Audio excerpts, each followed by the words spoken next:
दोस्तों, आज मैं आपको ऐसा चमत्कार बताने वाला हूं जो हर किसी के साथ नहीं होता। इस सत्य घटना को सुनकर आपके भी रोंगटे खड़े हो जाएंगे। मैं इसे चमत्कार भी कर सकता हूं या यह भी बोल सकता हूं कि भगवान ने मेरे प्राणों की रक्षा की, पर जो भी कुछ हुआ वह समझ से एकदम परे और अविश्वसनीय था। ये बात आज से करीब 12 साल पहले की है, जब मैं मथुरा के एक कॉलेज से अपनी स्नातक की पढ़ाई पूरी कर रहा था। मेरा कॉलेज मथुरा शहर के बीचों बीच था और मेरे कॉलेज के पास ही श्री कृष्ण जन्म स्थान मंदिर भी था। वैसे तो बचपन से ही मेरी श्रद्धा श्री कृष्ण के प्रति थी, पर उस समय मेरी भक्ति पूरे उफान पर थी। मैं अपने कॉलेज के पास ही कमरा लेकर किराए पर रहा करता था, शायद इसलिए क्योंकि मुझे वह हॉस्टल का माहौल ज्यादा पसंद नहीं आया था।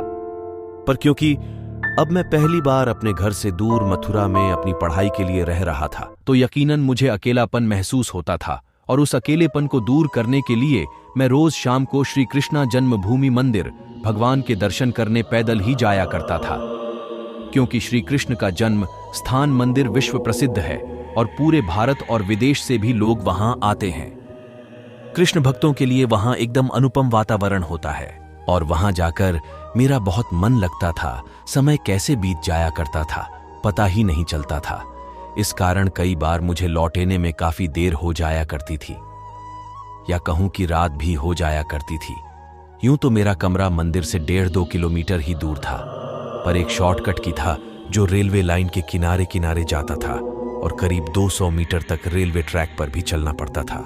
मुझे याद है कि सर्दियों के दिन थे, दिन जल्दी ढल जाया करता था और मंदिर में शयन आरती के बाद निकलते हुए 8:30 या 9 बज जाया करते थे।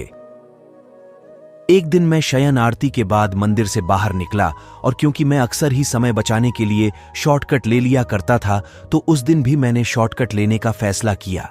उस वक्त मैंने नया MP3 प्लेयर वाला नया मोबाइल फोन लिया था, जो कि उस समय में मोबाइल फोन में नया फीचर माना जाता था, जिसके कारण मुझे फोन पर गाने सुनने का चस्का सा लग गया था। इसी कारण मैं अक्सर ईयरफोन जेब में लेकर ही चलता था और जब मौका मिलता गाने सुनने लगता था। मंदिर से लौटते वक्त भी मैंने अपनी जेब से ईयरफोन निकाला और मोबाइल से कनेक्ट करके तेज आवाज में गाने सुनने लगा।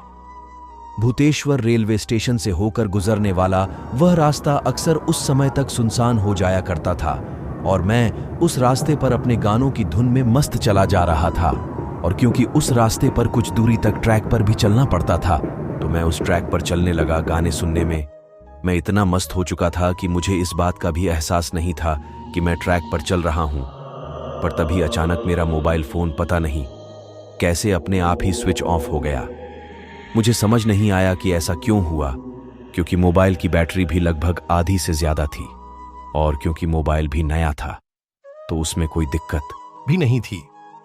मैं अभी इस बारे में सोच ही रहा था कि तभी मुझे पीछे से आती तेज रफ्तार ट्रेन का हॉर्न सुनाई दिया। वह ट्रेन कुछ ज्यादा ही पास आ चुकी थी। मैं फौरन उस ट्रैक पर से बराबर झादियों में कूद गया। ट्रेन बहुत तेजी के साथ निकल गई। शायद वह राजधानी एक्सप्रेस थी। पर अब मुझे इस बात का एहसास हो चुका था कि अगर मेरा मोबाइल सही समय पर स्विच ऑफ ना होता तो उसका क्या अंजाम हो सकता था। मैं नहीं जानता कि मेरे मोबाइल का स्विच ऑफ होना महज एक इत्तेफाक था, कोई टेक्निकल खराबी थी या फिर भगवान ने मेरी रक्षा करी थी। पर उस दिन से मुझे इस बात का पक्का यकीन हो गया कि भगवान श्री कृष्ण सदा मेरे साथ हैं। इस घटना के बाद मैंने कहीं भी रास्ते में आते जाते समय ईयरफोन का इस्तेमाल करना बंद कर दिया। दोस्तों, यदि आप भी बागेश्वर धाम को सच्चे दिल से मानते हो, तो अच्छे व्यक्ति किसी का दिल नहीं दुखाते, तो इस वीडियो को लाइक और चैनल को सब्सक्राइब जरूर करिए और देखते रहिए ऐसे ही सत्य घटना के बारे में। जय बागेश्वरी धाम सरकार।